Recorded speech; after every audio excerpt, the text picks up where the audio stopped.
Very good. Thank you. Thanks for coming out tonight. We are going to have a Skeptics Forum tonight, and I hope you brought some great questions because Hugh Ross has some great answers. So tonight we are going to, you can ask any question that you want regarding science, faith, the Bible, anything. So Hugh is going to open with a talk, maybe 20 or 30 minutes, and then we're going to open it up to questions. There's a microphone back there on that little table back there. Grab it, turn it on, and ask a question, or you can text your question in to my phone, and that phone number is coming up, 626-390-0236. That's the number that we're going to text to. We're streaming this, so we'll be getting questions probably from all over the country and all over the world, which makes it pretty exciting. There's a book table over there with Colleen and Diana. Say hi to Colleen and Diana. They have a lot of the material from Reasons to Believe, and Hugh Ross's books especially. Say thank you to the audio-video crew over there who came like really early and set up all the live stream. Thank you, you guys. Terrific. And one of the things that makes this fun is the treats. So we want to say thank you to Nancy Weigel and Helen Masada for bringing the goodies back there. Yeah. We're going to go till 9 o'clock tonight. And at 8 o'clock, we will take a break, and we will do a drawing. You notice on your chairs there is a card. If you fill the card out and get the card to me before the break, we'll put them in a box and draw names, and we'll give away these 3 products here, 2 books and a video. No, Phil, you can't do 2. I heard that. I heard that. He said, let's do 2. I remember one guy one year, he filled it out, and he took the card, and he bent the card like this, like so that we would pull that out more easily than. And I said, no, you can't do that. That Christians don't cheat like that. Okay. One announcement. This Thursday, so in 3 days, February 28th, at Reasons to Believe in, is it Covina? Covina. At 6:30 in the evening, we are going to be doing another Q&A. It's called Reasons Forum. And the speaker that night will be A.J. Roberts. She is a virologist. And that's going to be very cool. If you can't make it, it also will be live streamed. If you go to reasons.org, you can listen to that talk. But she's pretty amazing.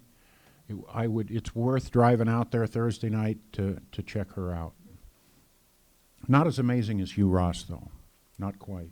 Well, she's got a lot of amazing things to say about viruses. She does. I want to introduce our speaker tonight. Dr. Hugh Ross has a BA in physics from the University of British Columbia and a PhD in astrophysics from the University of Toronto. He's founder and president of Reasons to Believe, which is an organization dedicated to the integration of science and the Bible. The author of 17 or 18 books, lost track, many of which are over there on that table.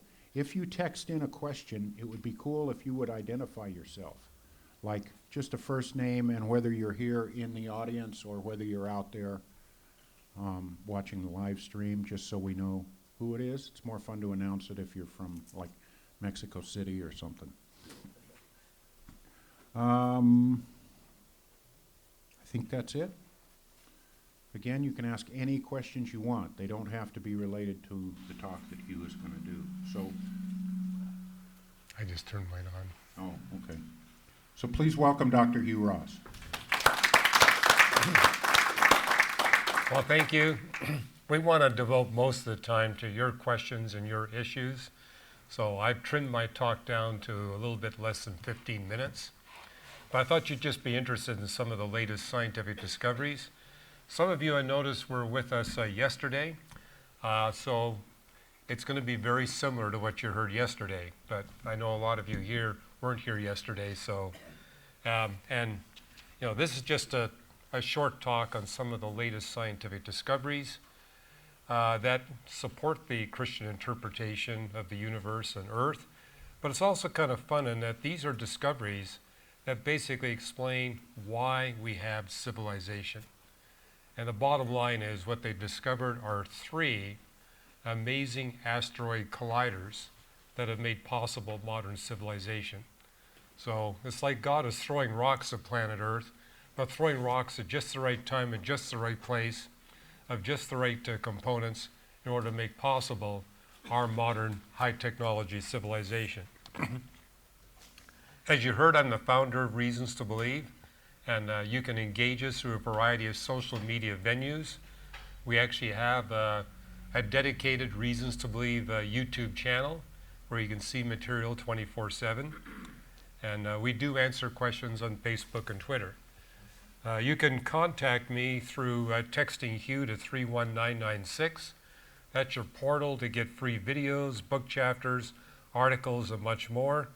And if you simply Google my name and attach Facebook or Twitter to it, you'll get to my pages there where I post a lot of the latest science that's giving us more evidence for the Christian faith. It's also a place where I engage people with their questions. So if you don't get to ask your question tonight, or if you're like me, I always think of my best question the next day, then you can take advantage of contacting me through Facebook and Twitter. And a couple of the chapters we're giving away is a free chapter of one of my latest books, The Creator and the Cosmos. You can get that by going to reasons.org/Ross.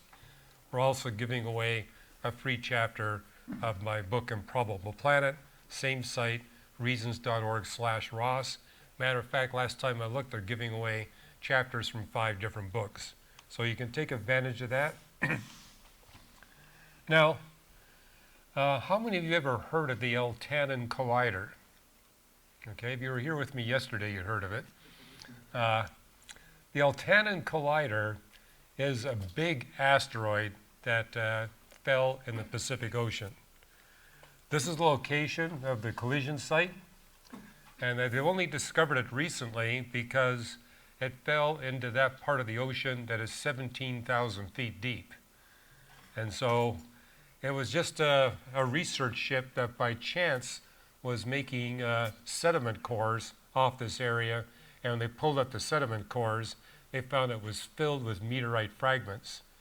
And so they sent the ship back in 1995, 2000, and 2005, and what they discovered is there's meteorite fragments scattered over a 30,000 square mile area. And they were able to determine that the asteroid that hit that part of the ocean had to be at least 1 kilometer in diameter and was probably 2 kilometers in diameter. And so when it hit the ocean, it caused a big splash. Matter of fact, they calculated that it would send tidal waves running through the Pacific and the Atlantic 1,000 feet high. And so what they did is they looked on the shores of 4 different continents, and they're able to find the splash debris from this collision. And they're able to drill down to the site.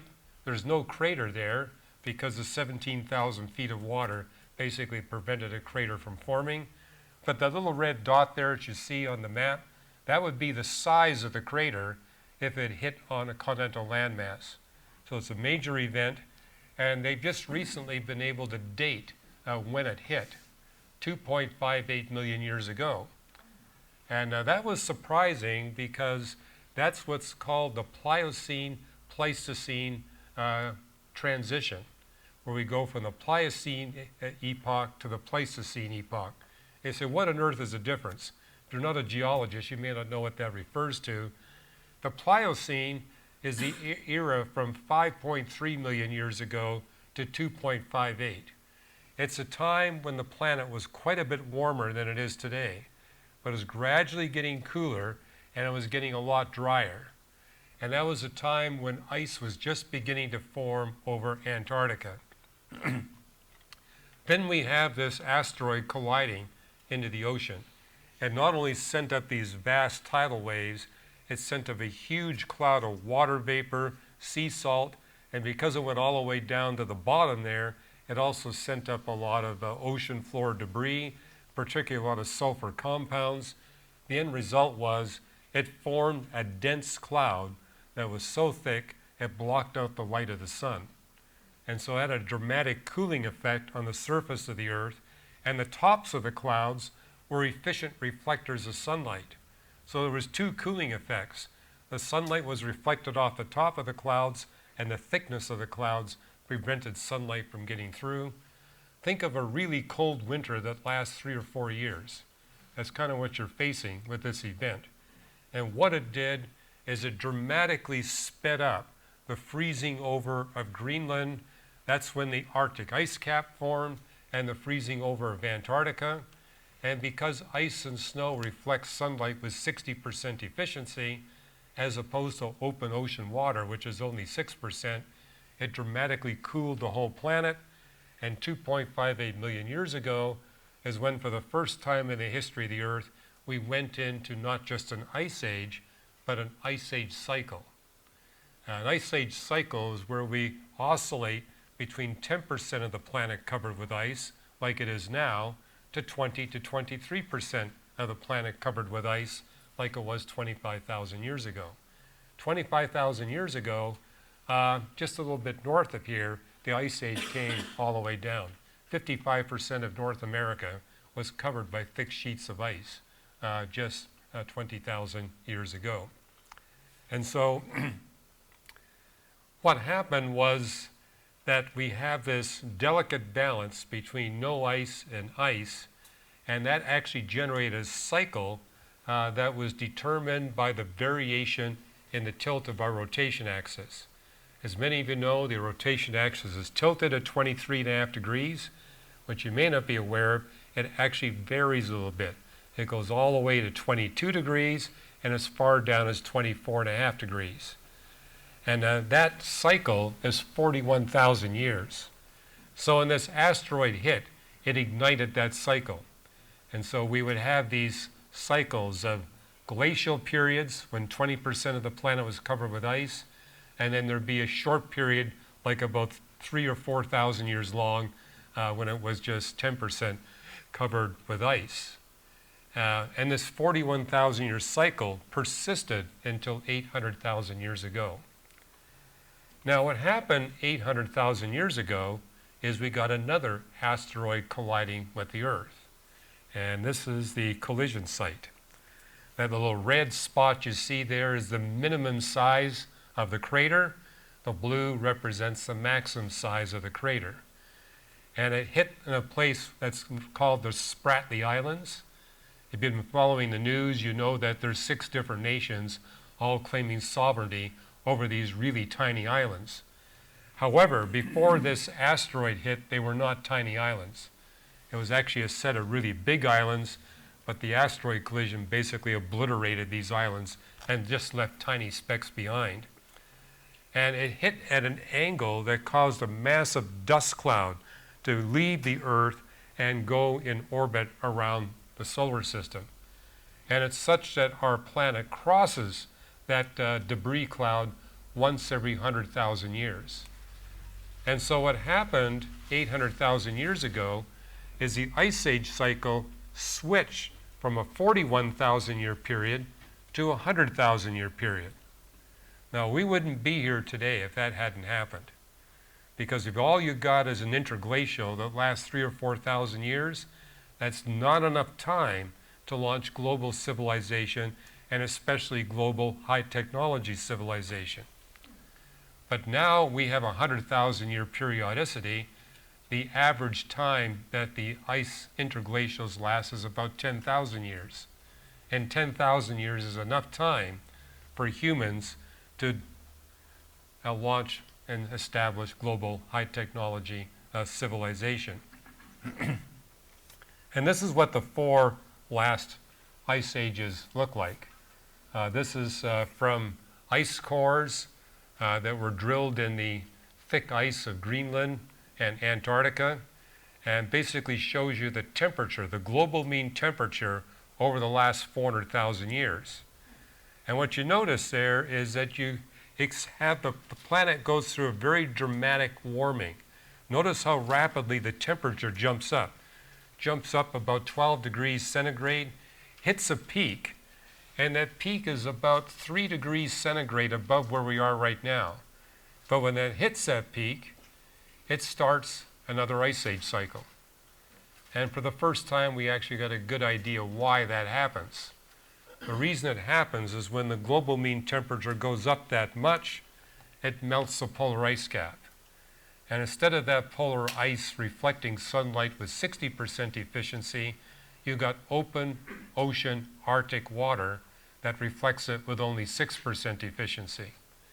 What happens to all that extra heat that the Arctic Ocean absorbs? It becomes snow that falls over Siberia and Canada. And yes, when you warm the temperature up that much, Canada and Siberia get a lot warmer. Instead of it being 50 below, it's only 40 below. But you know, when it's 40 below, you're still going to get snow. It's not going to rain. And so the enigma is global warming brings on global cooling. Because what happens is you dramatically increase the precipitation over Canada and Siberia, and you get thousands of feet of ice covering all of Canada and Siberia, large parts of Europe.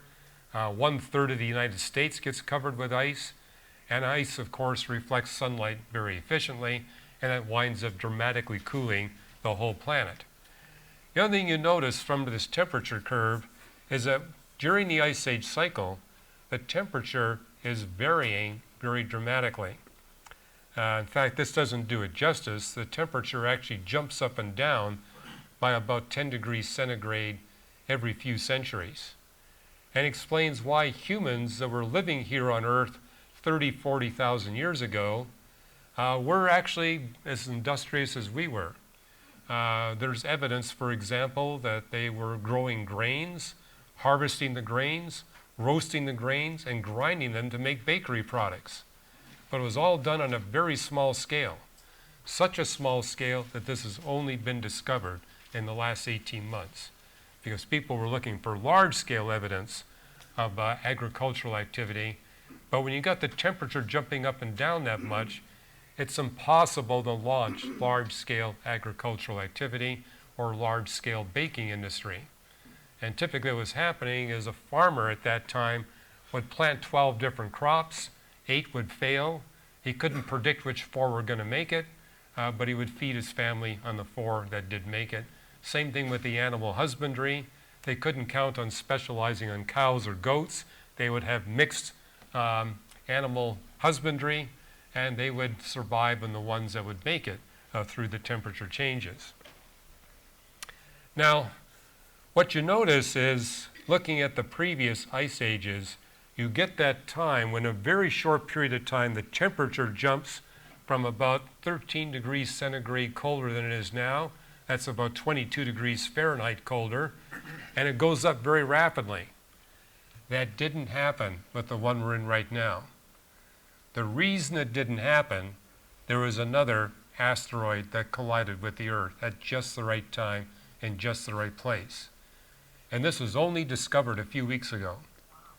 And it got published in the British journal Nature. And this is a collision that took place just 12,800 years ago. And you say, how can you hide a collision event that big, that recently from discovery? Well, it turns out the crater is 3,000 feet underneath ice. And only recently have they actually been able to explore. They basically sent an aircraft over northern Greenland, and the radar was able to penetrate and give an image of what was below that 3,000 feet of ice, and they found a crater. Then they sent scientists to the site, and were actually looking at the water flowing out from underneath the ice, and they noted that the water was loaded with the elements that are highly abundant in asteroids as opposed to Earth material. This map shows you the collision site. Basically, it collided in northwestern Greenland. That little red dot there actually shows you the size of the crater. It's about 20 miles in diameter. And also, this is an asteroid that's bigger than a kilometer in diameter that collided just 12,800 years ago. And it had a dramatic cooling effect on the planet. This is a time when the temperature was going up, because you know, when our rotation axis tilt goes from 22 degrees up to 24.5 degrees, it dramatically warms the planet. The greater the tilt, the warmer the planet. So this is a time when it was warming, and warming very rapidly, but right in the middle of that warming phase, this asteroid hits, and it cools down the whole planet, because it basically sent up huge amounts of ice that came on the Earth, and what it did is it blocked the flow of a huge glacial lake in the middle of North America from going down to the Gulf of Mexico, and instead going out the St. Lawrence and the Mackenzie River. And what that did is it flooded the North Atlantic Ocean with cold, glacial, fresh water. And what did that do? It turned back the Gulf Stream. So instead of the Gulf Stream warming the North Atlantic continental land masses, suddenly they now became very cold. And this is what the temperature profile looks like. So that little purple line there, you can see the dotted lines. Those two dotted lines show you what's called the Younger Dryas cooling event. And we now know the asteroid is responsible for that cooling event. But what that cooling event did, it prevented the global mean temperature from going up to its normal maximum. It stopped about 3 degrees centigrade short.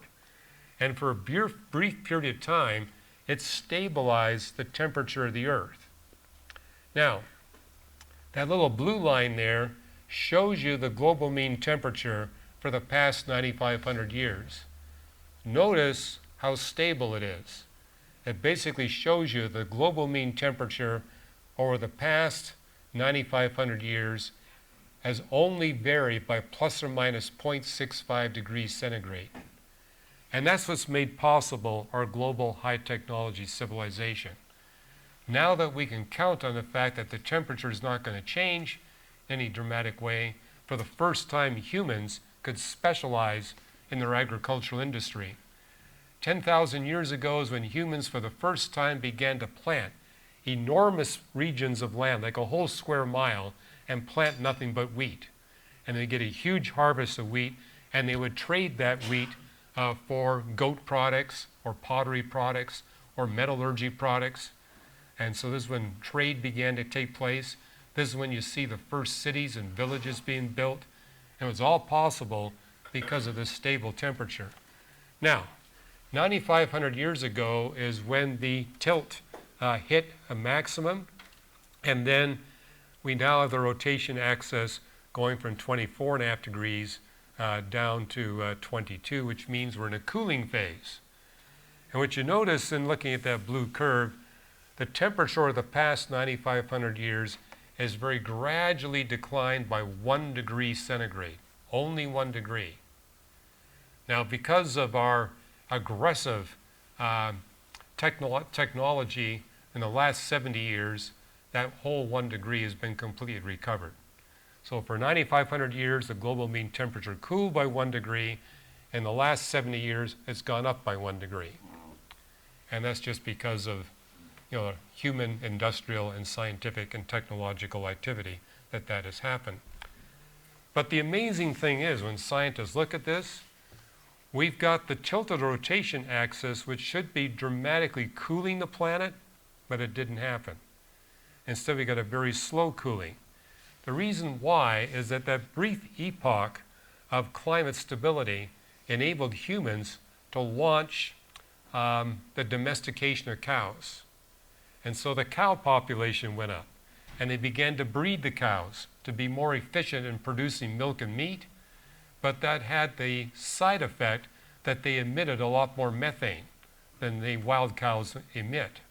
And you got more of them, and methane is a powerful greenhouse gas. And so here's the tilted rotation axis cooling the planet. The domestication of cows warms the planet. And then a little bit later, people in Asia began to domesticate rice, and they quickly figured out they can get a much better harvest if they flood the rice fields. by flooding the rice fields, they basically eliminate the vermin and the different diseases that would attack the rice, so they've got a much better harvest. However, when you flood the rice fields, after you harvest the rice stalks rot and you get methane. Again, a powerful greenhouse gas.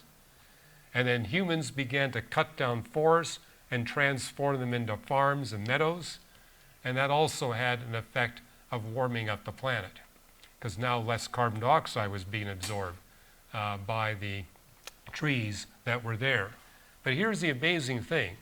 You've got the tilt of the Earth's rotation, and secondarily, you also have a variation in the Earth's orbit about the sun. When it's more eccentric, you get a warming effect. When it's less eccentric, you get a cooling effect. Well, both the change in the eccentricity of Earth's orbit and the change in the tilt of our rotation axis is causing the planet to get colder. Both of them are making the planet colder, but human activity is making it warmer. But don't you think it's amazing? The two have been in perfect balance for the past 9,500 years. The natural cooling has been perfectly balanced, almost perfectly balanced, by human activity. And so for the past 9,500 years, we've had extreme climate stability at the optimal global mean temperature for sustaining global human high technology civilization. So the question I leave with you is, do you think this is an accident, or do you think somebody had this in mind billions of years ago when he created the universe? That's my 14 minutes worth. So you can ask me literally anything. We got one rule for the Skeptics Forum: no softball questions. We only want hardball questions. So whatever questions you got, questions you've been hearing from friends, we got a microphone there, and you can come to the microphone. Matter of fact, here's some instructions here. When you ask a question, go to the microphone, speak directly in the microphone, and please be concise. Try to be as concise as the people that are texting their questions in. That'll really help us, and we're going to alternate between text questions and questions that we take from the microphone. And by the way, if you're too shy to come to the microphone, you can text your question in. We'll treat you just like somebody from Germany. So, and that's the text number again that you can use to get your questions in. Some of these text questions aren't so concise. They're not so concise? No, but here's a good one. We'll start with this one. Okay. My name is Sarah from a small town, Hibbing, Minnesota. I've been there, Sarah. My question is, why do we assume there was nothing before the Big Bang? Is it possible there was something physical rather than nothing? Thank you. That's a good question. And, the universe is an effect, so it's got to have a cause. And one of the things we observe about absolutely nothing, it stays as absolutely nothing. And that's a principle we see ubiquitously in science, that the effects are never greater than the causes. So the idea that we could get something from pure nothing actually defies everything we observe in science. The effects are always lesser than the causes. But I would argue that there was something before the universe, that there was an agent beyond space and time, a personal being that decided to create this universe of matter, energy, space, and time. And we actually got hard evidence for that. One of the books we're giving away here is the 4th edition of The Creator and the Cosmos, and there I document the latest scientific evidence that there must be a causal agent beyond space and time who is a personal being that's responsible for creating our universe. And you say, why do you think it must be a personal being? Because everything about the universe, every component, every event, shows fine-tuning to make possible the existence of human beings by an agent who's intent on eliminating evil from the human species. So anyway, you can read about that in the Creator and the Cosmos, in particular the space-time theorems, which establish that if the universe is expanding, then there must be a beginning to space and time itself that coincides with the beginning of the universe. And I give a quote from one of the authors of that space-time theorem, Alexander Vilenkin, a Russian astrophysicist who's living here in the States now. And his whole point is, based on this theorem that he and his colleagues produce, there is no escape. We have to face the problem of a beginning of space and time and the implications of that space-time beginning. He never addressed what those implications are, but I think it's obvious. There must be a causal agent beyond space and time who created our universe of matter, energy, space, and time. Incidentally, a couple of weeks ago, I did put out a blog article. Every Monday, I post a blog at reasons.org. And that particular blog was the latest measurements we have on dark energy. Dark energy is a dominant component of the universe, and we now have measurements that tell us if there's too little dark energy, we're going to get blasted by gamma ray events that'll drive us to extinction. And if the dark energy is too powerful, we wind up being killed off by supernova. And that dark energy term has to be exquisitely fine-tuned to make possible our existence. Theoretically, we had determined that it had to be fine-tuned to better than 1 part in 10 to the 122nd power, but now we got actual physical evidence, not just theoretical evidence, observational evidence, that tells us it must be fine-tuned to that degree. And I've argued that that proves that this causal agent must be a personal being, because you're seeing fine-tuning to make possible our existence that's 10 trillion, trillion, trillion, trillion, trillion, trillion, trillion, trillion times greater than any fine-tuning we human beings are capable of manifesting, which would imply that the causal agent is more intelligent than we are, better educated than we are, and better funded than we are. And that can only be true of a personal being. Everybody's too chicken to go to the mic. Yeah, I've got some others, but go ahead.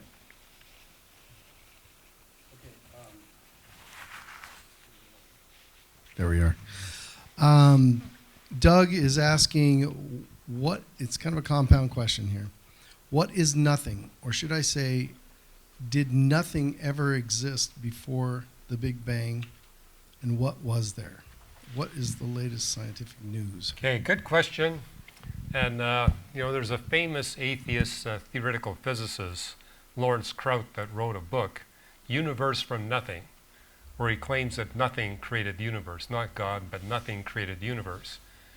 Well, you'll see at reasons.org, if all you do is put into the search engine Krauss, it'll pop up a critique that I wrote of his book. It's a 2-part critique in which I basically went through his book and said he introduces several different kinds of nothing, and every one of his kinds of nothing is actually something. And years ago, here in this church, I gave a sermon called Everything You Want to Know About Nothing, and basically made the point that when scientists talk about nothing creating the universe, in every single case, it's something. Matter of fact, they come up with 9 different definitions of nothing, none of which are really nothing. So, for example, one of the more popular ideas is that we see virtual particles come into existence out of nothing. Now, it really is true that we have these particles apparently coming into existence out of nothing. However, it's not nothing. It's space-time quantum fluctuations that pop these particles into existence. And quantum space-time fluctuations are not nothing. Just like you can take energy and make matter out of it, or matter and make energy out of it, because of E equals mc squared, it's also possible to take space curvature and transform that into energy or to matter. And so quantum space-time fluctuations making virtual particles, that doesn't prove that's how the universe came into existence, for the simple reason the laws of quantum mechanics come into play here. And what the laws of quantum mechanics tell us is, because of the Heisenberg uncertainty, you can get quantum space-time fluctuations producing real particles. But we call them virtual particles because that same uncertainty principle tells us they have to return to the quantum space-time fabric before we observers can actually grab one of those particles. The return time is less than 1/10 of a second. Now, the greater the mass that you make from quantum space-time fluctuations, the faster it must return to the quantum space-time foam. And if you're talking something as massive as the universe, it has to go back to the quantum space-time foam in less than 10 to the minus 122 seconds. And we got lots of measurements. Matter of fact, we got lots of people here that are proof that the universe is older than 10 to the minus 122 seconds. So the universe didn't come into existence that way. That's one example. Again, if you go to those, and by the way, there's a chapter in The Creator and the Cosmos where I also give a response to this idea that nothing produces something. Good, thank you, Hugh. Here's a question a little more down to earth. Is from Gary here in the audience, is there any evidence or proof of Noah's Ark, or do we just accept it by faith? Yeah, Noah's Ark. When you carefully read Genesis chapter 8, it tells us the ark came to rest on the mountains of Ararat. That's not Mount Ararat, it's the mountains of Ararat. And the Hebrew word for mountains is the word har. And that can refer to mountains, hills, foothills. It's a generic term. So, Hebrew has a much smaller vocabulary than English, and so nouns typically have a broader definition. So, and what I discovered talking to Armenian scholars is that the ancient country of Armenia was referred to as the mountains of Ararat. It encompasses 100,000 square miles. So I believe the ark came to rest on the foothills of Ararat, probably somewhere just north of Nineveh. And I don't expect we'll ever find the remains of Noah's Ark, because it tells us in the Bible that the ark was a minimum of 450 feet long, and it was made out of gopher wood. Well, to have a boat that size to be seaworthy for 13 months, or the 7 months before it came to rest, it would have to be made out of lumber that was stronger than oak. With oak, the limit's about 350 feet. So this would have been really valuable wood that be resting there. And what you notice in Genesis chapter 9 and 11 is that cities were built shortly after the flood. And one of them was Nineveh.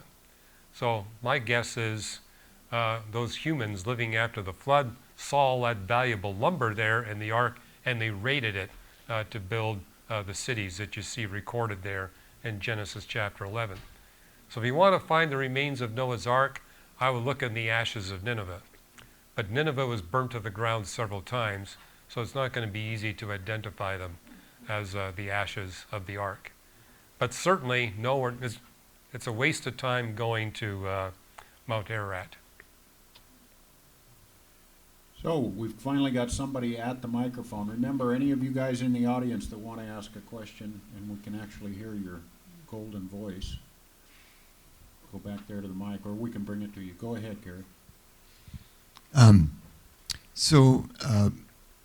Over the last few years, just working with somebody that is a Christian, but was trained for so many years in young Earth, and they're kind of maybe starting to see a little bit, but I think their biggest hang-up would be on the Neanderthals and the hominid. Possible for us to detect whether or not God made two universes or just one universe. But you could also speculate that maybe there's an infinite number of universes. While my atheist peers basically argue this way: there's no fine-tuning, there's no personal God, there's an infinite number of universes where every universe is different from every other universe, and we just happen to be living in that one lucky accident where everything is just right. Now, it was a famous atheist, Leonard Susskind, who said, we atheists have got to stop using that argument because it explains everything. And he says, an explanation that explains everything explains nothing. Now, he left it at that. But what you'll see in the crater and the cosmos, I actually give an example of what he's referring to. If you've got an infinite number of universes, where every universe is different from every other universe, you're going to have life on an infinite number of universes. You're going to have birch trees on an infinite number of planets. And you're going to have an infinite variety of different species of birch trees. And birch trees peel white pieces of bark. On one of those planets, you're going to have birch trees that peel 8.5 by 11-inch sheets of white bark that will fall on the ground where you got random chemicals in the soil that will imprint random markings on those pieces of paper, where those random markings will be looking exactly like everything in every research paper published by Stephen Hawking, Leonard Susskind, and every other scientist in the world, which means all those research papers published by all those scientists, it didn't come from their minds, the multiverse did it. And you're basically exposing the philosophical inconsistency. We attribute intellect and design and what we produce, but we're unwilling to attribute it to the one that's responsible for the universe. Now, what you'll also see in the crater and the cosmos is I give a positive response. Okay, you got this multiverse explanation for the fine-tuning. You got the Christian explanation for the fine-tuning. We can put them to the test in this way. Let's continue to examine the universe in more detail.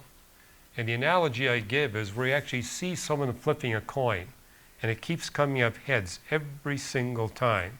The coin gets flipped 1,000,000 consecutive times, you get 1,000,000 consecutive heads. Now there's two conclusions you can draw. It's just a lucky accident that they all came up heads, or the coin has been designed to come up heads.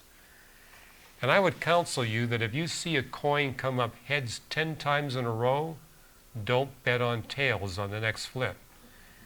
You want to examine both sides of the coin, because even 10 consecutive heads is an extreme improbability. But certainly if you see 1,000,000, you're going to want to look at both sides of the coin.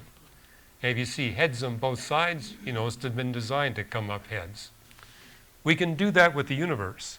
We can look at it in more detail than we've examined it so far. And if looking at it in more detail, we see that the fine-tuning continues to rise exponentially in the context of human beings. That tells us it's a personal God that's responsible for the fine-tuning. But if the fine-tuning peaks, plateaus, and begins to drop, I'd say that could be evidence that the atheists are right, that it's just simply a cosmic accident. But what we've seen over the past 60 years, the evidence has been continuing to go up exponentially. It has never plateaued, it has never dropped. Which is why when I speak on this subject on university campuses, I tell the skeptics, if you're not convinced today, wait 1 week and see what happens in the course of the next week as you read the scientific literature. That's why I have a Twitter site that I devote to the latest scientific research papers that are giving us more evidence for this fine-tuning. And if you visit that site, I post an average of 4 research papers a day. I give you links to the papers so you can see for yourself the exponentially increasing evidence. Thank you, Hugh. We're going to do one more question, and then we're going to fill out these cards and take a break and do a drawing. So if you want a chance to win something for free, put your name and interesting information on one of these cards, and we'll come around and collect them, and we'll do a drawing. So, Carrie, you got a question? Go ahead. It's not really. I'm going backwards a little bit to Noah's Ark. Can you hear me? Yep. Sure. Okay. I'm going backwards a little bit to Noah's Ark. It's more of a comment than a question, so you might have time for another question here. But I don't know if you're familiar with Ron Wyatt. Yes. Okay, well, he's claimed to discovered Noah's Ark over in Turkey. He did seismographic readings and stuff, and he claimed to have found Noah's Ark, you know, and the size of it and everything, with titanium rivets and bolts. So if you want to Google him, you can, and there's many biblical discoveries that he's found and located different parts of the earth. So it's more of a comment than a question. Yeah, I'm familiar with his claims. As a scientist, I don't think his claims are credible. You know, he's found this thing that kind of looks like the shape of an ark high up on Mount Ararat. But, you know, one of my hobbies is mountaineering. And when you're in alpine areas, you see all kinds of features that look like giant boats. I've seen many of them myself here in North America. So it's not unusual, but I would give a biblical response to his claim. Psalm 104, verses 6, 7, and 8 refer to creation day 3, where God transforms our planet from a water world to where we now have continents. And what it says in verse 9 is once the continents are in place, never again will water cover the whole face of the earth. Now, it's not just Psalm 104 that states that. It's repeated 4 other times in Job, Psalms, and Proverbs. And so that, from a biblical perspective, rules out a flood that would cover that high up on Mount Ararat. That's why I'm saying the low foothills of Ararat are a much more likely landing place for the ark than up, say, at 8,000 to 10,000 feet above sea level. And if you go to 2 Peter 2, it says the world of the ungodly was flooded. And so the very fact, in fact, what you see in 2 Peter 3, it says cosmos tote was flooded, the world that existed at that time. The significant point there is that Peter is seeing the need to put adjectives beside the Greek word cosmos. If he really meant the entire planet, it would have been world without any qualifications. But the fact that he qualified it twice tells us he's saying, hey, we're not talking the Roman world, we're talking the world of Noah. And the world of Noah was different than the world of Rome. And the world of Noah would have been smaller than the world of Rome. And so the world of the ungodly would be the entire extent of planet Earth where ungodly people and their animals dwelt. That's what God destroyed with the flood. But you see in the Bible itself that humanity did not begin to spread out until after the flood. In fact, God was basically commanding Noah. I told Adam, multiply and fill the earth. He didn't do it. I'm now telling you to multiply and fill the earth. But what you see in chapter 11, the descendants of Noah, just like the descendants of Adam, refused to obey God's command. So what does God do? He forcibly scatters humanity over the whole face of the earth. But that implies that people living at the time of Noah were living in one region of the earth. They were not globally distributed. So there's no need for God to flood Antarctica or Greenland or Australia or to flood all the way up to the top of Mount Ararat. All he needs to do is flood that region where the ungodly people are living and flood it to a sufficient degree that he wiped them out and all the animals that were associated with them. And I say animals, Genesis 7 and 8 tells us it's the nephesh animals that were in relationship with these ungodly people that God destroyed. He didn't destroy all animal life. He destroyed the soulless creatures that were associated with those ungodly people. And the book of Leviticus, it explains to us it's only those kinds of animals that can be damaged by exposure to human sin. And it's something I think we've all observed. If you sin in front of a cockroach, it doesn't change the behavior of a cockroach. But if you sin in front of a dog, you can turn that dog into a mean, vicious dog. Why? Because these are animals that are designed to please their human owners. And if their owners are wicked, they're going to please their human owners by doing vicious things. So I tell people you can learn a lot about the humans by watching their pets. If the pets are vicious, watch out for the human owner. Well, great. Let's take a break for a moment. If you guys have some cards, Mark, do you mind collecting the cards? And we'll do a drawing here.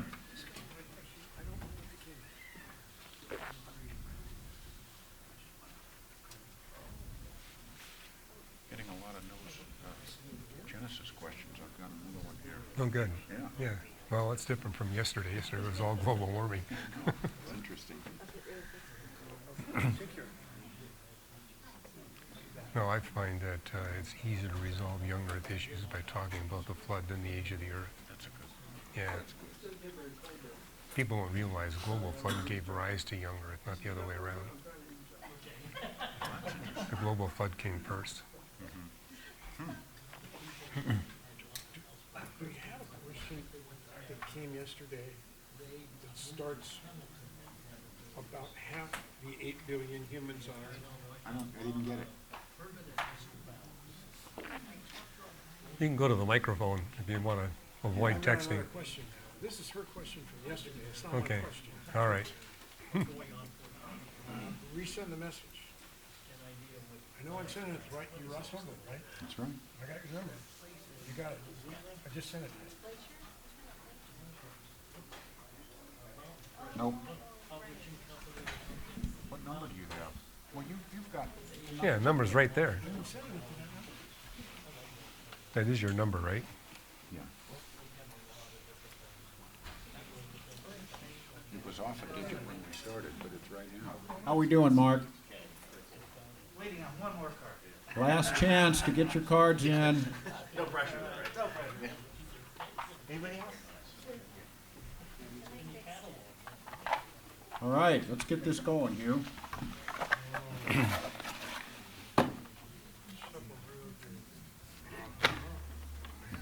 There's no folded cards here. Nobody trying to cheat.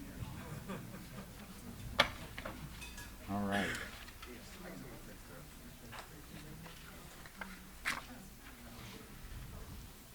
Joanne Perota. Joanne? Oh, well, she might be somewhere else. We'll take another one.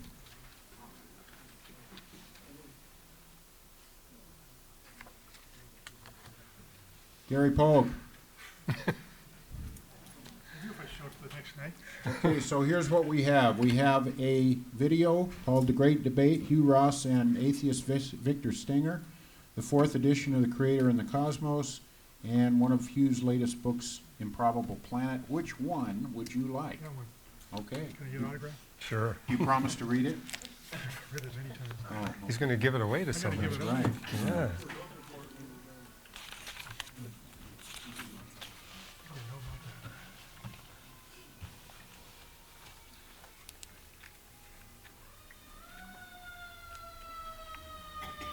Well, I'm gonna draw this one. All right.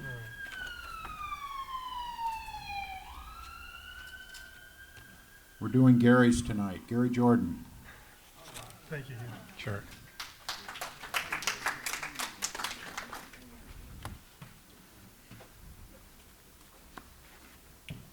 Let's see, right there. There you go. Great book.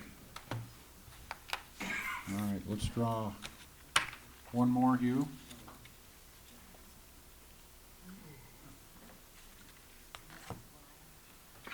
Linda Weigel.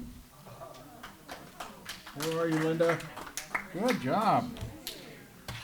You get your choice between this and this. You take this. Okay, great.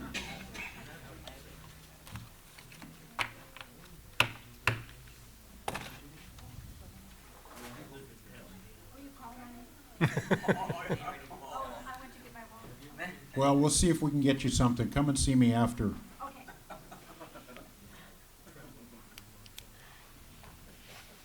Any microphone questions? Okay, go for it.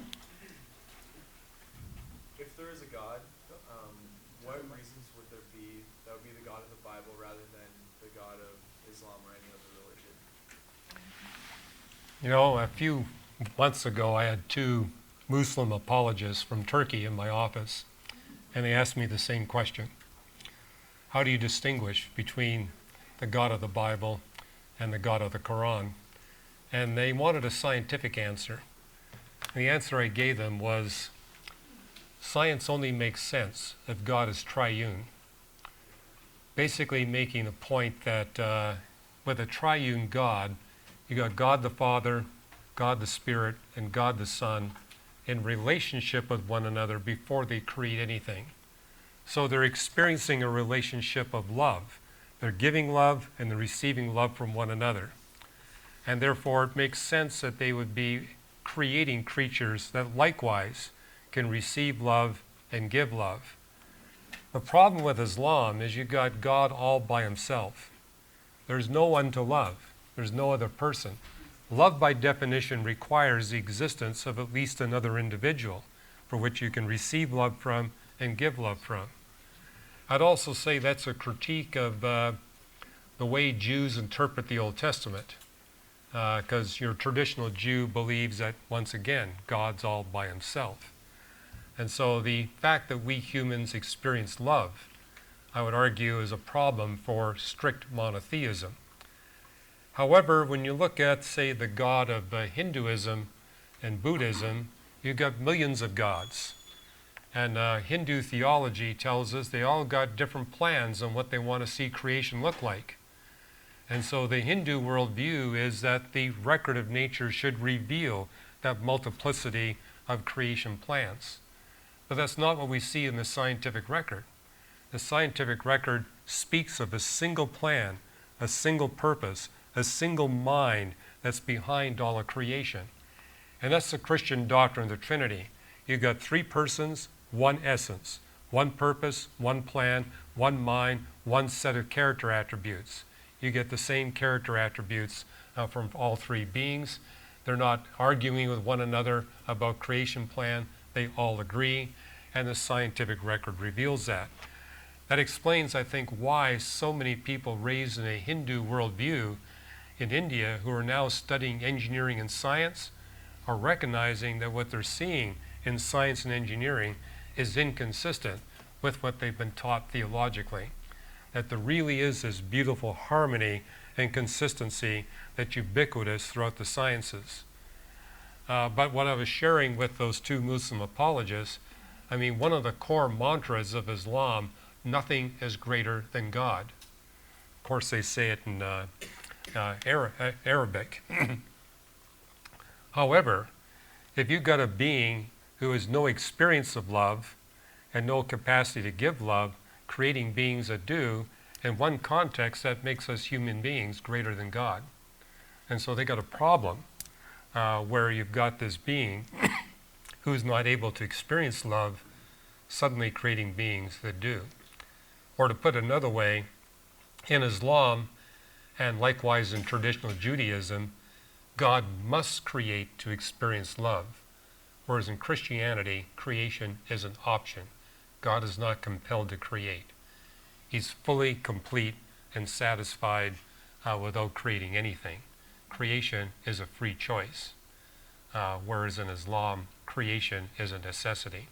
And in that context, it makes God less great than he otherwise would be. Interesting thing was these two Muslim apologists responded very positively to what I was sharing. And so they were basically saying, this makes a lot of sense. We've always misunderstood what you Christians think about the Trinity. In fact, most Muslims I run into think the Trinity is God the Father, God the Son, and Mary. They leave the Holy Spirit out. And they think we deify Mary, and that's why they think that what we teach is blasphemy. The idea that we're attributing deity to Mary. But it's simply a misunderstanding of what we Christians believe and what the Bible teaches. Or what I share with my Jewish friends, something we're actually doing in the Paradoxes class right now on Sunday mornings, is going through the book of Isaiah and realizing of all the books of the Bible, it's the book of Isaiah that gives us the most detailed teaching on the doctrine of the Trinity. A lot of Jews think we get it from the New Testament. No, it's the Old Testament that strongly teaches the doctrine of the Trinity. And there's a reason why so many chapters of the book of Isaiah are on the forbidden list for Jews to study. In fact, a friend of mine who became a Christian, who was raised an Orthodox Jew, he told me he became a Christian through reading those forbidden passages in Isaiah. And he saw, for example, the teaching of the doctrine of the Trinity. That was one of the things he saw. Of course, the other thing he found was the text on the suffering of the Messiah. Good question. Thank you. Here's an online question. I don't know about Jesus Christ. However, I do have a concept of a higher power and a supreme being. How do people make their choice without the knowledge of Christ? Is knowledge and acceptance of God alone enough to get into heaven? Well, I addressed that question in Hidden Treasures in the Book of Job, where you'll see a chapter there on how Job was able to discern all the critical components of the Christian message of salvation, looking only at the record of nature. And you see this in the book of Romans, chapter 1, where it says everyone is without excuse because everyone has been exposed to the message that God has declared through the record of nature. And the point there is, in order to receive salvation, it's not necessary to know the name of the Redeemer, but it is necessary to know that there is a Redeemer. It's also necessary to know that the Redeemer is God. But when you read the book of Job, what you discover in his debate that he has with his three friends, he first begins by pointing out how powerful the Creator must be, and how loving the Creator must be, and how wise the Creator must be. Then he makes the point that all of us human beings have a problem. We know that God has written a law on our hearts, but we also know that when we pay attention to that law, we can't live up to the requirements of the law. We fall short. And Job reasoned that God has so much power and so much love and so much wisdom that he wouldn't leave us human beings in a hopeless situation. That, in fact, that's why Job was said, "My advocate is on high." There is an individual there, a divine being that's a bridge between me and the one that demands that I live up to the requirements of this moral law. And then he basically referred to that advocate as his Redeemer. In the 19th chapter, he says, "I know that my Redeemer lives, and I'll see him in my flesh on the last day." So the amazing thing about Job, he not only discerned the critical components of the message of salvation you see in the New Testament, he was able to declare the assurance of his salvation. And his debate with his three friends, he says, none of us can live up to God's moral standard. We all fall short. And the only one that can help us with that is God himself. But God is so loving, he will do it if we ask him. And that's why God intervened at the end of the debate and said, "My servant Job paid attention. The rest of you didn't." And it's interesting how the book of Job ends, where the book of Job talks about these animals that God designed to serve and please us and relate to us. And he says, notice that the goat that I gave you is easy to tame. Notice that the cow is difficult to tame. And pay a particular attention to the Leviathan and the Behemoth. They are the two that are the most difficult to tame. But then he makes a segue in the 42nd chapter, the last chapter of Job. He says, these animals were designed to relate to a higher being. I designed you to relate to a higher being. And just like these animals, some of you are easy to tame and some of you are difficult to tame.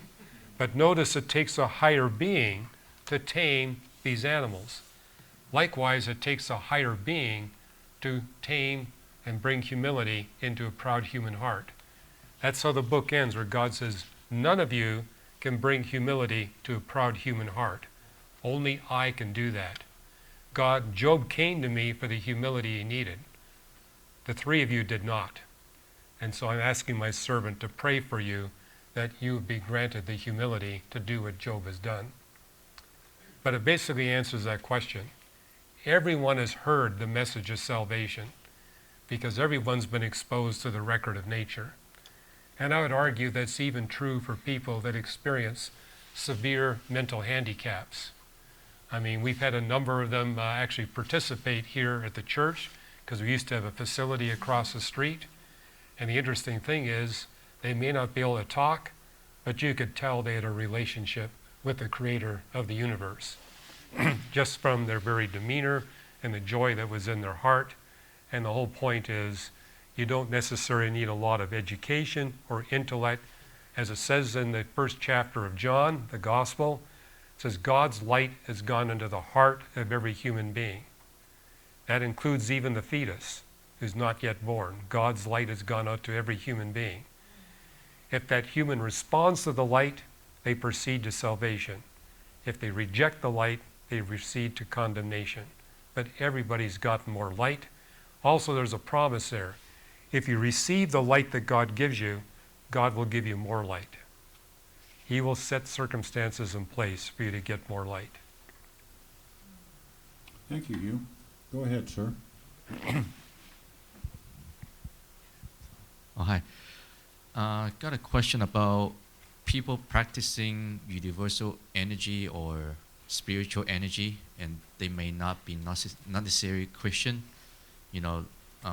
Just want to see what's your thought about those, like how, it seems like once they practice, once they have the discipline, they can access all this energy from the universal realm or spiritual realm, and just want to see what's your take and thought about that. Yeah, good point. The spirit realm is very powerful, and God not only created we human beings as spiritual beings, He also created angels. But the angelic realm is somewhat similar to ours. Some of the angels are in submission to the Creator, some of them are in rebellion. And these angels have powers that we don't have. And the fallen angels, the angels that are in rebellion, are more than happy to give you spiritual power in return for you rejecting spiritual truth. That's basically the motivation and the strategy of the fallen angels. No doubt that the power is out there, which is why the Bible warns us to avoid opening doors to the occult. Because you open doors to the occult, you're opening yourself up to this evil spiritual influence. And these spirit beings will give you power, but it comes at a price. One of the books we got there in the table is called Lights in the Sky and Little Green Men, where we treat the UFO phenomena from a scientific perspective. And basically we give you the evidence that, I'll put it this way. Most of the things that people report as UFOs are not UFOs. But there is a residual where the UFO phenomena is non-physical but real. An example would be a UFO that speeds through the atmosphere at 20,000 miles an hour and crashes into the Earth. As it goes through the atmosphere, no sonic boom, no heat friction visible on the object coming through the atmosphere. And when it hits the ground is depressed by a foot or two, the snow is melted, the vegetation is damaged, but there's not one bit of debris or artifacts at the site. Now, if it's a physical object, you're going to get a sonic boom, you're going to get heat friction, you're going to get debris at the crash site. But the fact that the ground is depressed and the snow is melted and vegetation damaged tells us it's a real phenomenon. Now, it explains why one of my former professors, Carl Sagan, said UFOs are not real. Because in his worldview, there is no possibility of non-physical reality. From his worldview perspective, the only things that are real are physical things. But from my Christian worldview perspective, there's also non-physical reality. And so the book basically documents the evidence for that non-physical reality. But also makes a scientific claim that if you open those doors, you're going to have these experiences. And they're not going to be pleasant. They'll be deleterious. And if you close the doors, that'll stop it. So what I'd say at the end of the book is, if you're having these UFO encounters, one way you can get rid of them is simply close all the doors to the occult in your life. That'll be the end of your UFO experiences. So in that sense, I argue it's scientifically testable. The other scientific test we performed is, I've spoken on this subject around the world, and in countries where you have a lot of occult activity going on, a much higher percentage of the population is having encounters with UFOs. Here in the US, it's quite low. But when I went to the Soviet Union, when the communists were running the show, it was very high. By the way, in Russia today, it's much lower, mainly because you don't have government-sponsored occult research like you did during the Soviet era. Good. Thank you, Hugh. Here's a question. If God is omniscient and knows the effects of every cause, does that exclude the possibility of human free will? Does God already know the fate of each person's soul, born and unborn? That's from John here in the audience. Well, if you were participating in the Paradoxes class 35 years ago, we spent 9 months answering that question. And that 9 months got transformed into the book Beyond the Cosmos. And it is over there in the table. So if you want the detailed answer, that's where it is. But I would argue it can't be either or. It's got to be both and, because the Bible teaches both. In fact, one of the things we did in that class is we went through the entire Bible and collected all the Bible passages that talk about God granting us human beings free will and holding us responsible for our free will decisions. And it's about 1,500 different passages. But then we had the class go through another exercise, look at all the Bible passages that make the point that God, before he created the universe, predetermined every one of our thoughts, every one of our words, and every one of our actions. And you come up with about 1,500 Bible passages talking about God's predestination, how he predetermines everything. And what's interesting is you look at those two sets of 1,500 passages, 8 of them teach both doctrines in the same sentence. A classic example is Joel 2:32. All who call upon the name of the Lord will be saved, all whom the Lord will call. So you got both predestination and free will taught in the same passage. So what I've done in Beyond the Cosmos is say, notice the theologians have been debating this for over 16 centuries. But they've been debating it in the context of the space-time dimensions that we humans experience. And so I devote a good part of the book at pointing out why it's impossible to reconcile human free will and divine predestination in the context of the dimensions of length, width, height, and time. And that explains why you've got churches that teach free will and claim that predestination is a heresy. And you've got churches that teach the opposite, where free will is a heresy and predestination is true doctrine. But we now have evidence in physics that when God created the universe, he created it with 9 dimensions of space, and the space-time theorems prove that he has the capacity to operate in at least the equivalent of 2 time dimensions. And you've got statements in the Bible that talk about how God can arbitrarily expand time and contract time. Psalm 90, a day of the Lord is like 1,000 years, 1,000 years is like 3 hours in the night. And that's only mathematically possible for a being who has access to at least the equivalent of 2 dimensions of time. So what I did in Beyond the Cosmos is look at free will and predestination in the context of 9 dimensions of space and 3 independent dimensions of time. And in that context was able to show 3 different ways you can have human free will without diminishment and divine predestination without compromise simultaneously operating. If you allow God to be as big as what physics tells us he must be and what the Bible declares he must be, you can have both. Here's the other interesting thing. Of all the world's holy books, only the Bible teaches both. The Bible is the only holy book that teaches doctrines about God that are impossible to reconcile in the dimensions of length, width, height, and time. The Trinity is another example.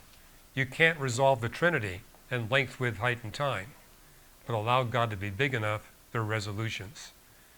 Now, what was important, I saw that when I first picked up the Bible when I was 17 years of age. And I said, this book is different. It's the only book I picked up that talks about God in a way we human beings can't visualize. Which means this book must come from a being that transcends our space-time dimensions. Because all the other books I looked at, the Hindu Vedas, the Buddhist commentaries, the Quran, all their doctrines can be visualized within length, width, height, and time, which told me they're probably just mere inventions of human beings.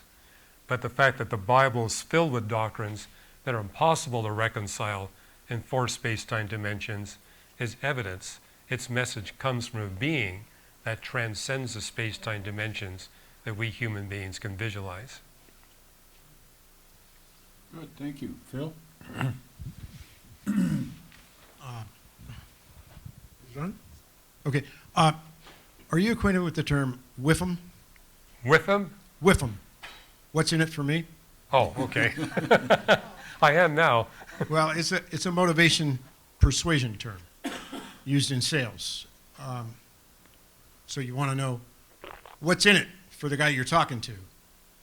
And what's in it for us to be Christians is we do see a pathway to heaven in a relationship with a God who's our Father, our Dad, our Creator.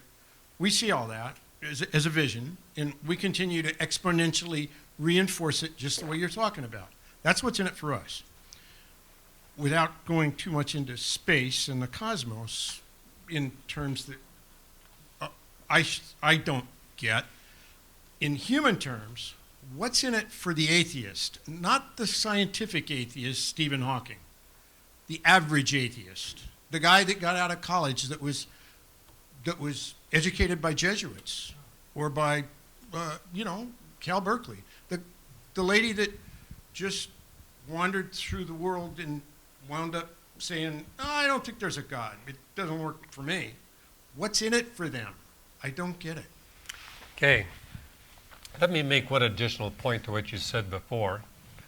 What's in it for those of us who are Christians is we have the promise of this eternal fellowship with the Creator where there's going to be no sin or evil for the rest of eternity. But the Apostle Paul makes the point, we get something right now. He refers to it as a down payment in the book of Ephesians, and basically says the moment you give your life to Jesus Christ and make him the boss of your life and your personal Savior, the Holy Spirit begins to fill you with new desires. And these desires are where you're beginning to see sin degrade in your life, and your capacity to enter into fulfilling relationships increase, and your desire to have relationships with God increases. So there's things we get right now. And in that sense, there's every benefit to not delaying giving your life to Christ, because now you're going to have really fulfilling relationships with the people that would not happen before. But what's in it for the atheists, they would say what's in it for them is that they can be autonomous. There's no one telling them what to do. And that's all it is that I don't have to have anyone telling me what to do. Now, it's deceptive in this sense. The Apostle Paul makes the point that the way we relate to God determines who we become a slave to. Where the atheist is deceived is they think that they're their own boss. But in the rebellion against the real boss, they wind up becoming submitted to the evil boss. They become captive to Satan. They don't know that, but that's something you see in Paul's letters, is that while we're here on earth, we're on a pathway. We're either on a pathway to becoming captive to the will of Christ or captive to the will of Satan. None of us are going to be the captain of our own fate. By the very decisions we make, we're either moving to eternally secure relationship with the Creator of the universe, or we're going to be in eternal slavery to the one who's in rebellion against the Creator of the universe. And so that's a deception. We think that we're in charge. No, we're basically moving one direction or the other. They don't know that. Well, it also tells us in Romans 1 that when we reject God and when we begin to worship the creation instead of the Creator, and that's basically what I see with my scientist friends who are non-theists. They're worshiping, but they're worshiping the creation, not the Creator. And it says when you do that, your mind becomes darkened, and you begin to lose your sense of logic and rationality. And so that's what I think stops them from seeing, wait a minute, I'm becoming a slave to my lusts. And so they don't realize that they're falling into habits that are enslaving them. And sometimes when I talk to them, it's just point that out. I mean, where are you today relative to where you were 10 years ago? What are your relationships with women like? How about your finances? and just try to help them see that they're on a pathway that they may not like. You're talking, if I may, you're talking about the atheist who behaves rather badly. I'm talking about the atheist who lives all things in moderation, paid attention to all the rules, behaves well with everyone all the time, does not wreck relationships, but causes to increase relationships.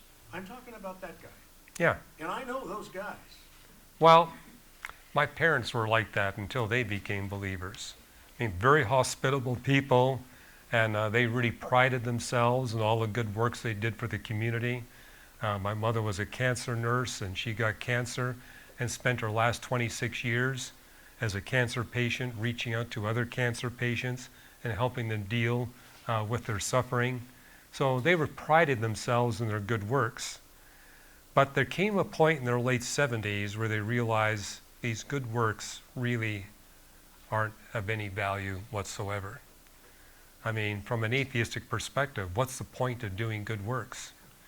I mean, if there is no morality, why bother? And so those kinds of issues began to impact my parents. What I also discovered is the good atheists often justify their atheism by saying, this God that you Christian worship can't be a good God like I am. My mother would say that repeatedly. You know, God lets good people die and evil people live. This isn't a good God. C.S. Lewis. Yeah, it's like, I'm better than this so-called God that you look at. And what they need to recognize is there really is an answer to the problem of an all-powerful, all-loving God briefly exposing us to evil and suffering. And from my own perspective, that was a turning point for my mother. Because, well, I tried for 30 years to talk to my mother about the problem of evil. And she would always cut me off and change the subject and insist that there was no possibility from a theistic perspective that she could ever answer the problem of evil.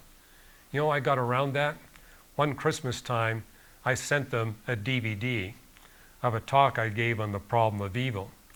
And I got a call from my dad saying, for the first time in your mother's life, she wasn't able to interrupt you. And what she kept saying throughout watching the DVD is, why didn't you tell us this 20 years ago? But that was the start of her giving her life to Jesus Christ, simply realizing her answer to the problem of evil really was not an answer. I mean, for example, to say that there's evil here because there's no God actually underestimates the degree of evil that exists. There's way too much evil in the world to attribute to Darwinian mechanisms or to entropy or thermodynamics. It's way beyond that. I mean, how do you explain the evil of a Joe Stalin or an Adolf Hitler unless there's a supernatural evil being in opposition to a morally perfect being? There's way too much evil in the world. And that's why I tried to explain to my mother, but she always cut me off until I sent her that DVD. Yeah. Thank you, Hugh. Let's take our next question from the microphone. Yes, I was just curious if you have an opinion on the Shroud of Turin. Obviously, there's all the evidence that was brought up from the Shroud of Turin research project back in 1977, and then Right. the carbon-14 dating that was done in, I think it was like 1987 or Right. 88 that put it, dated it in the 1500s. I'm not sure if you're aware, but back in 2013, there was a team of Italian scientists that did a form of light spectroscopy on it, and it dated it between 300 BC and 400 AD, so shifting it back to, much closer to the 1st century. Do you have, as a scientist, an opinion on that? Have you done a lot of reading on it, and do you think it is the authentic burial shroud of Jesus, or just some kind of anomaly or forgery? Well, I see evidence on both sides of the debate. I mean, the carbon-14 date that was performed here in Pasadena basically said the 1300s. Now, what's interesting about the 1300s, that was a time when there was a lot of sales of relics of Jesus going on. It's the same century where they sold 16 tons of wood from the cross of Jesus. I guess that's why Jesus needed help carrying that cross.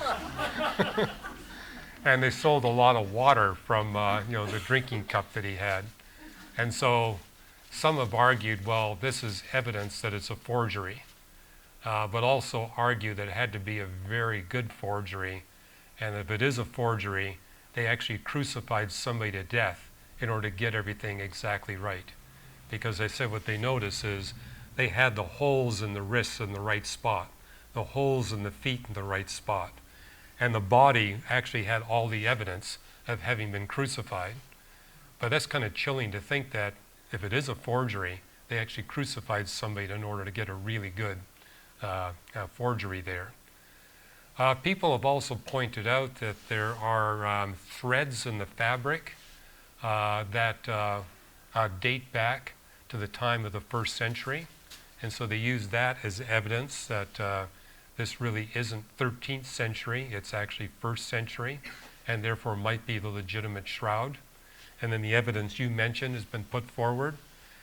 I would argue the only way this is going to get settled is take a bigger piece from the shroud, because the critique of the carbon-14 date was too small of a piece and from the wrong part of the shroud. Okay, let's call her bluff. Pick any piece of the shroud you want. In fact, let's get several different samples from different pieces of the shroud. Let's get enough material from the shroud that we can get a really accurate carbon-14 date.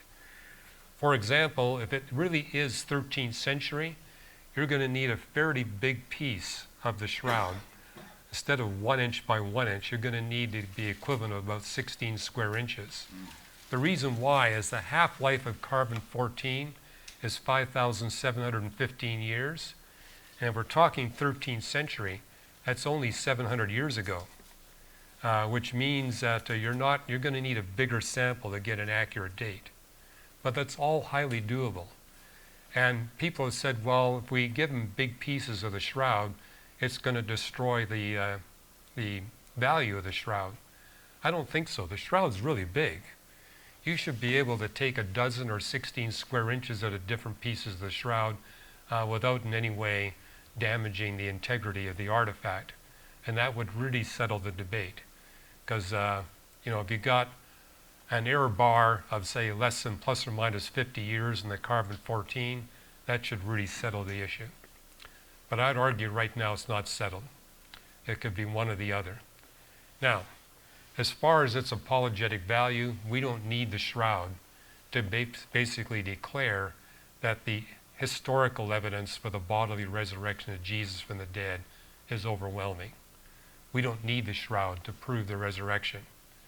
Lawyers in the last century, 2 centuries ago, actually said the evidence for the bodily resurrection of Jesus from the dead, historical evidence, is stronger than the evidence that Napoleon was defeated at Waterloo.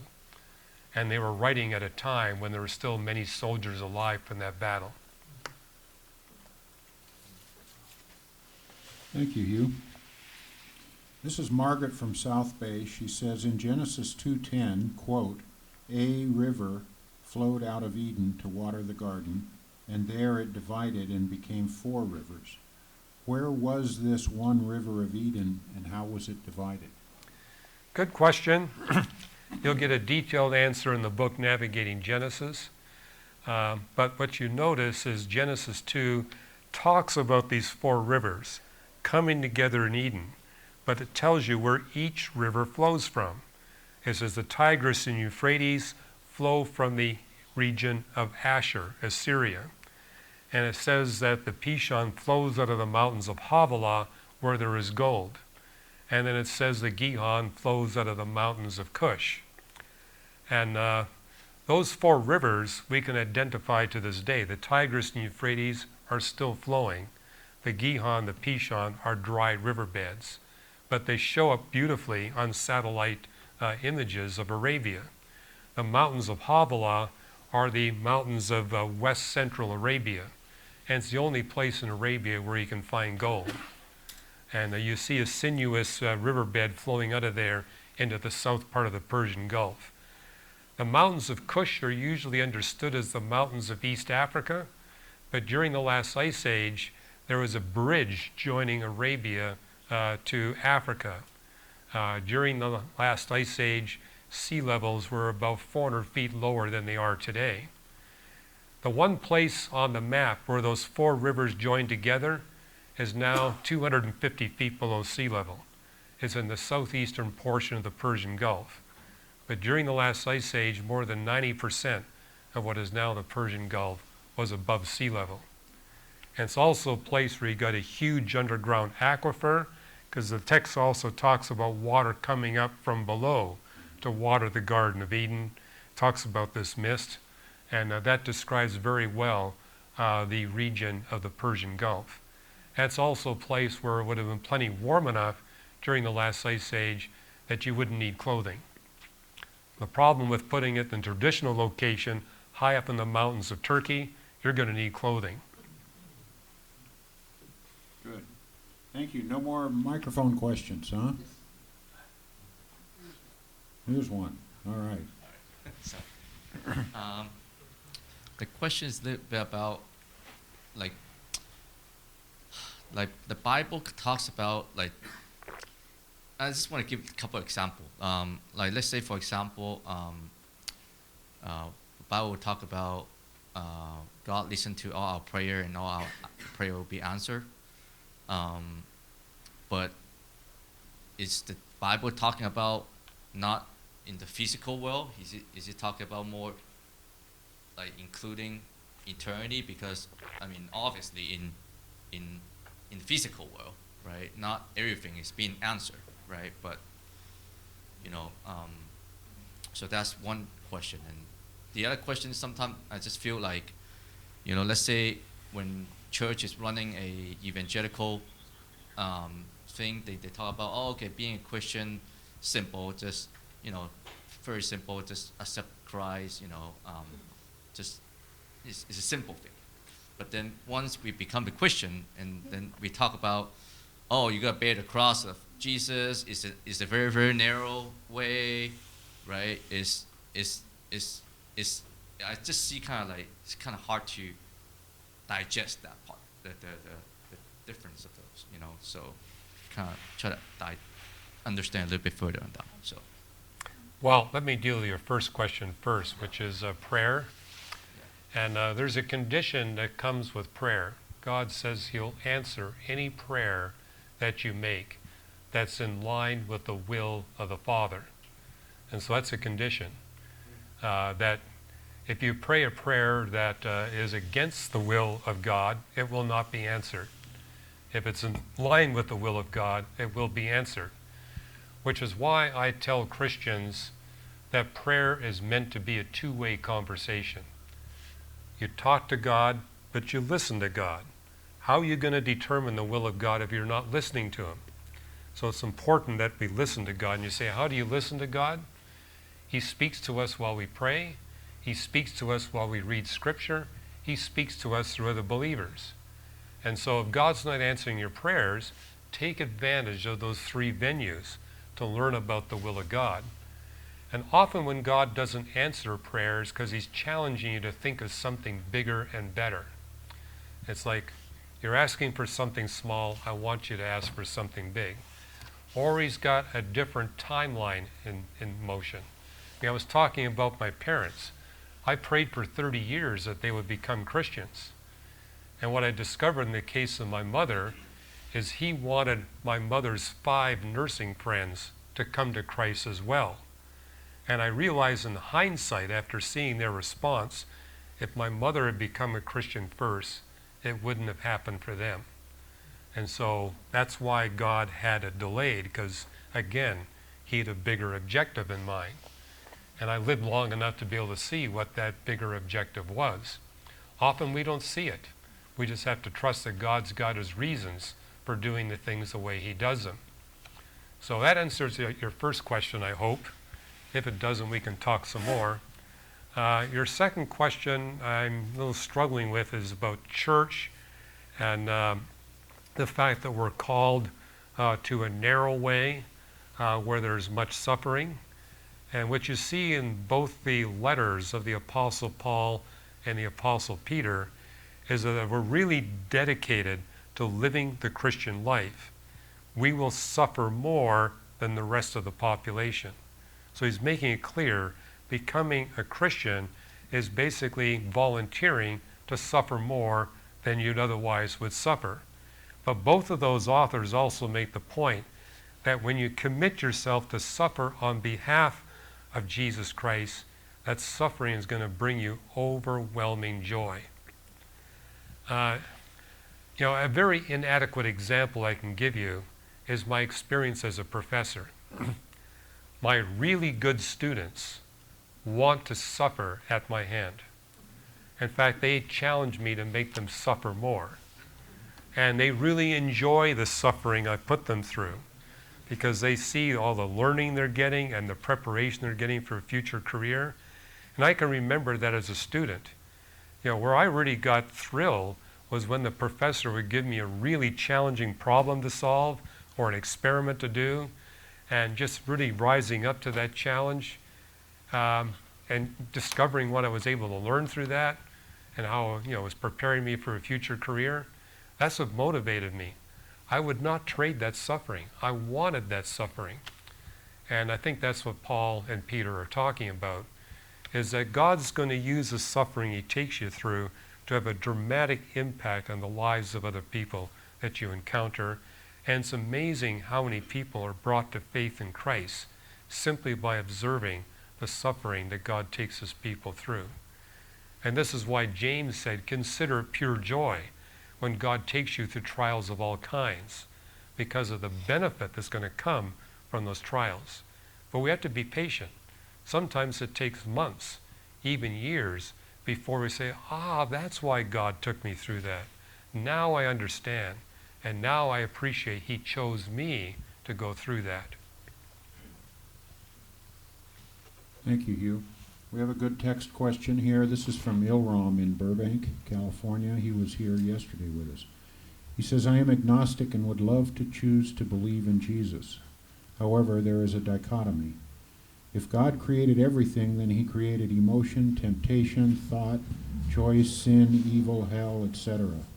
So if we felt tempted and thought to choose in committing sin to do evil, then why punish us at death for eternity? This to me is either a not all-loving God or a God that did not create everything. Could you comment on that? Yeah, very good question. There's a promise in Corinthians that God will never allow us to be exposed to temptation without giving us a way of escape. In other words, he's not going to tempt us beyond our capability to deal with the temptation. But it raises the issue, why would God tempt us in the first place? And I think to answer his question, I would take him back to the Garden of Eden, where you got Adam and Eve in the garden. And God had the option to keep them isolated from temptation and evil for the rest of eternity. But for some reason, God said, I'm going to actually bring this guy Satan into the garden. And I think he knew ahead of time that Satan, being the most powerful creature he ever made and the wisest creature ever made, that Adam and Eve were not going to be able to stand up to that temptation. But one thing that Adam and Eve did not have that we have the potential of achieving today is eternal security. They were in the garden. They had no sin, no evil. If God had kept Satan out of the garden, they could have been free from that, but then their free will wasn't tested. And the advantage of having us exposed to temptation, and especially the advantage of exposing us to the greatest temptation possible in the entire scope of God's creation, is that gives us a pathway to eternal security, where we can retain our free will and yet never use that free will for evil intent ever again. And I will give you, again, an inadequate analogy. If you go to my office, you'll see a little plaque there that says PhD on it. And that little piece of parchment I got that says PhD guarantees that never again will have to be tested for my competency in astrophysics. And it's based on the idea I've already been subjected to the most challenging tests possible, so it's pointless to test me any further. Well, in one sense, God is doing the same thing. He's exposing us to the most challenging tests. And if we pass that most challenging test, nothing can ever tempt us to using our free will for evil intent for the rest of eternity. And that's God's goal for every human being, that we'll be able to enter into the new creation with Him with our free will intact. In fact, I would argue our free will enhanced, where we can actually experience far greater relational fulfillment than is possible in this universe, but how no one will ever use that for evil intent again. And notice at the end of the book of Revelation, the only people that get to go into the new creation are those that have passed the most difficult tests. During the millennium, we had children raised during the millennium where all they see is perfect morality and perfect economy. And then Satan's locked up. But what does the text says? At the end of the millennium, God releases Satan from his prison to tempt the children born during the millennium. And these are children that have seen Jesus Christ every day on television. They've seen a perfect economy. They got perfect laws. They're around perfected Christians. Yet the chilling thing is it says the majority choose to rebel. So it's our human heart, not our external circumstances, that cause us to rebel. So in that sense, I'm encouraged that God is doing this in this way. And the other thing I would add to the analogy, I remember when I arrived at the University of Toronto to begin graduate work in astrophysics, there were 13 of us in that freshman graduate class. The professor sat down with us and said, "You 13 are the cream of the Canadian crop. And but we're going to take you through a program here that is so challenging, no matter how intelligent you are, no matter how hard you work, you will not get the PhD unless you come to us for help. And we're here to help you. We'll give you priority. You can come into our office anytime. We will help you." Okay, of the 13 of us, 6 did not get PhDs. And some of them actually spent time in the mental institution that was right next door to our astrophysics building. Some of my professors were there as well. But what they said was true. The students that did not take adequate help did not pass. But here's what's different. The Bible tells us if we go to God for help for what we can't do for ourselves, He guarantees we'll pass the most difficult tests. My professors didn't give me a guarantee. They said, "Even if you come to us, you could still fail." But God says, if you come to me, I guarantee you will not fail. So, and then the other amazing thing is, look how briefly or how quickly God is doing this. The universe is billions of years old. God is eradicating evil in just thousands of years. And it's because of the way God designed the physics of the universe. And I hope this gentleman that asked the question will look at why the universe is the way it is. How God designed the physics of the universe with evil in mind. Designed the physics of the universe for a rapid eradication of evil. Hugh, it's 9 o'clock. All right. We're done. It's right at 9, It's too. right at 9. You did it perfect. Another Skeptics Forum. We've done it. So everybody, please say thank you to Dr. Hugh Ross. You're welcome.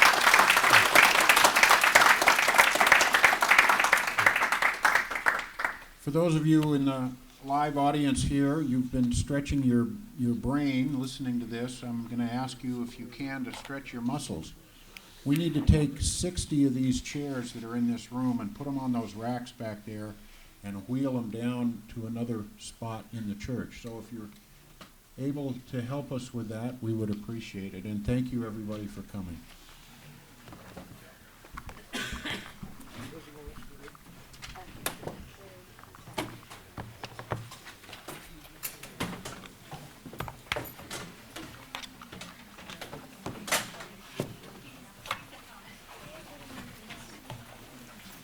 Yes, thank you.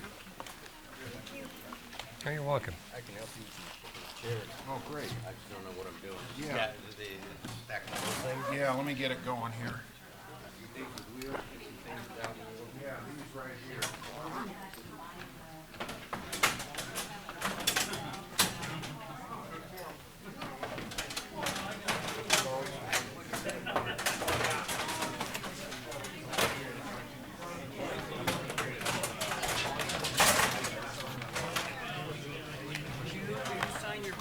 Sure.